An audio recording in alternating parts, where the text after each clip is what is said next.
Assalamualaikum warahmatullahi wabarakatuh. Salam sejahtera untuk kita semua. Perkenalkan, saya Andi Ismail Wahid, SH, dosen tetap program studi hukum Fakultas Hukum dan Ilmu Sosial Universitas Handayani Makassar. Dan saya mulai mengajar di kampus Universitas Handayani Makassar tahun 2023 sampai sekarang. Saat ini saya sedang mengikuti sertifikasi dosen tahun 2026. Video ini merupakan PDD UKT PT bidang pengajaran yang akan memaparkan salah satu mata kuliah yang saya ampuh yang sesuai dengan bidang keilmuan saya, yaitu ilmu hukum. Mata kuliah ini merupakan mata kuliah wajib program studi hukum yang ditujukan untuk mahasiswa semester 3 dengan bobot mata kuliah 2 SKS dengan kode mata kuliah KK 06242, diselenggarakan dalam 16 kali pertemuan tatap muka dengan rincian 14 kali pertemuan materi dan 2 kali pertemuan untuk ujian tengah semester dan ujian akhir semester. Assalamualaikum warahmatullahi wabarakatuh. Waalaikumsalam warahmatullahi wabarakatuh. Apa kabar adik-adik siang ini? Sehat? Sehat. Masih semangat? Semangat. Syukur alhamdulillah ya teman-teman, hari ini kita bertemu kembali di mata kuliah sosiologi hukum ya teman-teman. Jadi hari ini hari pertemuan kita yang keempat ya teman-teman, dengan subpokok bahasan teori sosiologi hukum klasik. Nah, sebelum saya masuk pada materi ya teman-teman, kita berdoa dulu seperti kebiasaan kita ya teman-teman. Doa dimulai. Selesai. Baik teman-teman, saya absen ya. Muhammad Syahrullah, Hadir Bu. Muhammad Isra, Hadir Bu. Muhammad Alif Ramadan, Hadir Bu. Muhammad Alif, Hadir Bu. Bulan Febrianingrum, Nimas Teren Putri Gelia, Ketua Tingkat ada yang minta izin hadir semua? Hadir semua Bu. Baik, alhamdulillah ya teman-teman. Nah, hari ini teman-teman ya kita masuk pada teori sosiologi hukum klasik. Nah, sebelum saya masuk ke inti pembelajaran kita, mungkin ada yang masih ingat pertemuan kita di minggu kemarin belajar tentang apa? Saya Bu. Silakan, Saudara Dri. Ibu, jadi pada pertemuan sebelum Ibu dijelaskan bahwa hukum berfungsi sebagai alat kontrol sosial sekaligus sarana perubahan sosial hukum. Sementara masyarakat menjadi faktor utama yang menentukan bagaimana hukum itu terbentuk dan dijalankan. Baik, terima kasih. Ada yang bisa menambahkan? Saya dari jawaban Anda silakan mulai. Nah, jadi hukum dan masyarakat itu saling mempengaruhi, di mana hukum berfungsi untuk mengatur perilaku sosial, tetapi pada saat yang sama juga dibentuk oleh nilai dan dinamika masyarakat. Baik, jadi itu materi kita minggu kemarin ya teman-teman, tentang fungsi hukum dan dalam masyarakat. Ya, jadi hari ini kita masuk ke teori sosiologi hukum klasik teman-teman. Jadi ada capaian pembelajaran yang teman-teman harus kuasai hari ini, yaitu bagaimana memahami teori-teori sosiologi hukum klasik ini ya teman-teman, yang mana itu teori-teori hukum klasik ini dikemukakan oleh 3 tokoh utama, yaitu Emil Durkheim, Max Weber, dan juga Karl Marx ya. Jadi kita akan menjelaskan di sini pokok-pokok teorinya ketiga tokoh tersebut teman-teman. Terus kita membandingkan ketiga tokoh tersebut ya, bagaimana tokoh tersebut mengaplikasikan dalam fenomena hukum modern ya, hukum yang konkret di Indonesia. Jadi teman-teman, berbicara tentang teori hukum ya teman-teman, teori hukum klasik itu tentu memahami bahwa hukum itu dipengaruhi yang namanya struktur sosial teman-teman. Jadi selain struktur sosial juga dipengaruhi oleh yang namanya nilai. Terus ada yang namanya dinamika kekuasaan ya. Jadi itu ketiganya. Nah, ketiga tokoh tersebut inilah teman-teman, Emil Durkheim, Max Weber, dan juga Karl Marx ya, dia itu berbeda sudut pandangnya dari teori sosiologi hukum klasik ini teman-teman. Ada yang secara normatif, ada juga yang secara kritis ya, dan ada juga secara konseptual dalam realitas masyarakat. Jadi itu ya teman-teman. Nah, yang pertama yang akan kita bahas ini tentang teorinya Emil Durkheim teman-teman. Nah, kalau Emil Durkheim di sini berbicara mengenai hukum itu adalah cerminan solidaritas sosial. Jadi solidaritas sosial di sini berfokus pada perkembangan masyarakatnya teman-teman. Durkheim di sini menganggap bahwa hukum itu adalah cerminan dari solidaritas sosial. Artinya teman-teman, bentuk hukum yang berlaku dalam suatu masyarakat ini sangat tergantung dari bagaimana hubungan hukum atau hubungan sosial yang ada di dalam masyarakat tersebut. Ya, adapun fungsi utama dari Ejodoken ini, teman-teman, dia menjaga yang namanya integrasi. Ya, jadi dia menjaga yang namanya integrasi, teman-teman. Terus dia juga menjaga yang namanya keteraturan sosial. Jadi hukum yang ada itu adalah hanya mengatur, tapi tidak hanya mengatur, tetapi dia juga menjaga yang namanya suatu kebersamaan. Contohnya ya teman-teman, di dalam masyarakat adat misalnya, dalam masyarakat adat itu apabila ada warganya yang melanggar, tentu dia akan dikenakan hukuman yang sangat keras, teman-teman. Seperti misalnya aturan hukum yang ada di dalam itu, tentu hukuman yang dikenakan sesuai dengan aturan yang berlaku pada masyarakat adat tersebut. Nah, berbeda dengan masyarakat modern, teman-teman. Kalau masyarakat adat itu dia lebih mengedepankan dengan hukum adatnya. Kalau masyarakat modern sendiri dia lebih menekankan yang namanya pemulihan. Jadi itu tentang Durkheim ya, teman-teman. Terus kita masuk ke tokoh yang kedua, Max Weber. Nah, Max Weber di sini mengatakan hukum itu adalah sistem rasional di dalam era modernisasi. Jadi seperti teman-teman ini, generasi Z tentu masuk pada era modern ini ya teman-teman. Jadi Weber melihat hukum itu sebagai bagian dari proses rasionalisasi masyarakat yang modern. Nah, masyarakat modern ini, hukum modern itu ciri-cirinya misalnya tertulis, sistematis, terus ada yang dapat diprediksi, begitu teman-teman. Konsep Weber sendiri, teman-teman, itu rasional, formal. Jadi dia rasional formal ini berbasis aturan tertulis.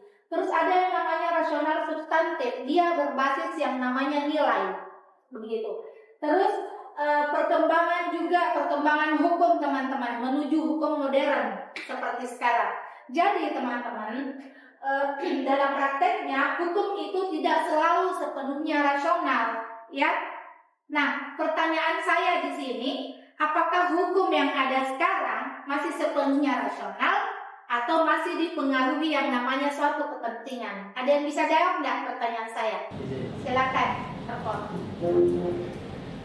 Sudah sepenuhnya rasional, Bu.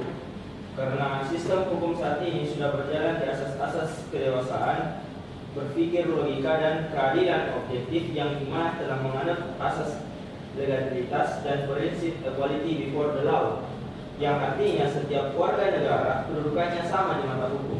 Betul ya, jadi terima kasih ya Warto, semua masyarakat itu, semua warga masyarakat Indonesia mempunyai kedudukan yang sama di mata hukum ya teman-teman. Jadi ada aturan tertulis yang mengikat di dalamnya secara legalitas ya teman-teman. Ada lagi yang bisa tambahkan dari jawaban Warto? Silakan Wanda. Saya akan menjawab pendapat dari Marco. Baik.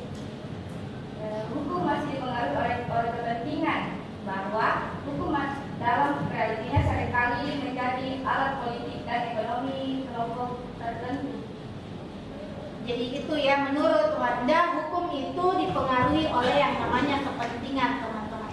Jadi di sini teman-teman, hukum itu realitasnya seringkali menjadi alat politik atau alat ekonomi pada kualitas kelompok tertentu begitu. Jadi ada kepentingan di dalamnya. Begitu menurut Wanda. Jadi jawaban dari Marco, jawaban dari Wanda, terima kasih banyak ya teman-teman. Jadi secara struktural ya teman-teman, dalam teks hukum kita itu sudah merancang sesuai dengan hukum modern teman-teman. Sudah rasional menurut hukum modern ya. Jadi teman-teman, itu konsep dari Max Weber. Terus kita masuk pada teorinya Karl Marx. Nah, teori Karl Marx di sini memiliki pandangan yang paling kritis di antara kedua teorinya. Nah, apa teman-teman? Menurut Marx ini, hukum itu bukan saja dia bersifat netral. Kenapa? Karena hukum itu dipengaruhi yang namanya struktur ekonomi. Jadi ekonomi dan kekuasaan di sini saling mempengaruhi menurut teorinya Karl Marx. Hukum seringkali menjadi alat untuk mempertahankan kepentingan kelompok yang lebih dominan. Jadi memperhatikan kelompok yang lebih besar begitu teman-teman. Jadi kelompok yang lebih dominan itu tentu besar pengaruhnya teman-teman ya. Jadi penegakan hukum itu ada yang namanya penegakan hukum tebang pilih. Mungkin teman-teman sering dengar ini, jika hukum itu hanya tajam ke bawah, tumpul ke atas. Teman-teman sering dengar nggak ini? Sering ya. Maka di sini teman-teman, dengan peribahasa itu, maka yang bermasalah itu tentu bukan hanya penegak hukumnya, ya teman-teman, tetapi struktur sosial yang ada di balik hukum itu sendiri. Jadi itu ya. Nah, menurut konsep Marx ini teman-teman tentu berbeda dari ketiga temannya ya. Jadi dalam teori Marx, ekonomi itu menjadi suatu basis teman-teman. Terus dia juga menjadi hukum yang suprastruktur begitu. Kalau menurut teorinya Durkheim dia lebih harmoni. Terus menurut Weber dia lebih rasional, dan Marx sendiri ini dia itu bersifat konflik dia teman-teman. Jadi mencakup kedua temannya tadi. Nah, dalam konteks Indonesia, fenomena ketimpangan hukum itu sering menunjukkan fenomena pendekatannya Karl Marx yang cukup relevan, ya, begitu teman-teman. Nah, itu pembahasan kita hari ini ya teman-teman. Jadi teman-teman mungkin ada di antara kalian yang belum mengerti dari pembahasan ketiga teori kita tadi ya, teori sosiologi hukum klasik yang dikemukakan oleh Karl Marx, Emil Durkheim, dan juga Max Weber. Ada yang mau ditanyakan? Silakan. Silakan. Pertanyaan saya dulu dari teori Marx yang disampaikan bahwa hukum dipengaruhi oleh kekuasaan. Apakah berarti hukum yang ada sekarang ini tidak berguna? Baik, terima kasih ya. Nah, dari pertanyaan teman kalian, dia bertanya tentang teorinya Karl Marx bahwa hukum itu dipengaruhi oleh yang namanya kekuasaan. Pertanyaannya, apakah hukum yang ada sekarang itu tidak berguna? Begitu ya. Baik, jadi tentu tidak demikian teman-teman ya. Jadi hukum yang penting itu tentu ada yang namanya alat keteraturan sosial di dalamnya ya. Jadi sebagaimana yang dikemukakan oleh Marx yang saya jelaskan tadi ya teman-teman, bahwa kita perlu menyadari bahwa dalam praktek hukum itu bisa dipengaruhi oleh yang namanya suatu kekuasaan. Jadi kita sebagai para akademisi, sebagai calon-calon sarjana hukum ya teman-teman, tentu kita bisa pandai-pandai mengkritisi, pandai-pandai memperbaiki teman-teman hukum kita, baik yang masih sederhana kah atau yang masih lumayan besar persoalannya ya teman-teman, minimal dalam hal-hal yang lebih kecil ya. Jadi kita harus pandai-pandai itu agar kita bisa lebih bersikap adil ya teman-teman. Selain itu masih ada yang mau bertanya? Silakan Aulia. Saya ingin bertanya di sini, apakah teori klasik masih relevan di era modern sekarang? Baik, jadi setelah Karl Marx ada yang bertanya tentang teori klasik, apakah masih relevan dengan perkembangan modern, era modern saat ini? Tentu masih sangat relevan ya Aulia. Kenapa? Karena teori klasik itu memberikan kerangka dasar dalam memahami yang namanya hukum. Jadi justru teori modern ini lebih banyak berkembang teman-teman dari kritik-kritik dan perkembangan terhadap teori klasik yang saya jelaskan tadi ketiganya ya. Nah, itu sebagai generasi modern ya Aulia mungkin akan lebih banyak memahami bagaimana hukum itu dijalankan di tengah-tengah masyarakat ya teman-teman. Masih ada yang mau bertanya? Cukup? Dimengerti hari ini?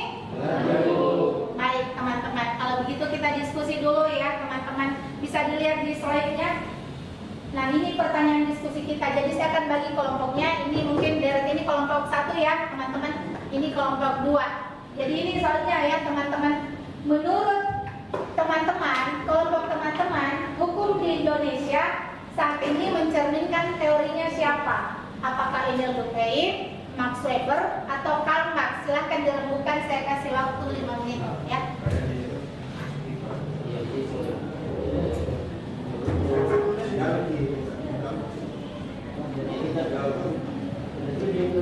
Tidak Karl Marx ini masuk di Karl Marx Indonesia.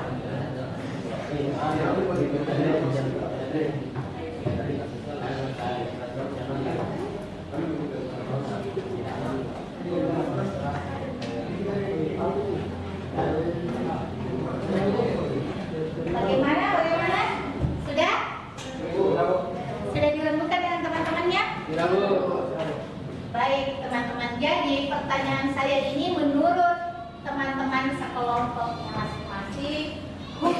Indonesia saat ini mencerminkan teorinya siapa? Emil Durkheim kah, Max Weber kah, atau Karl Marx?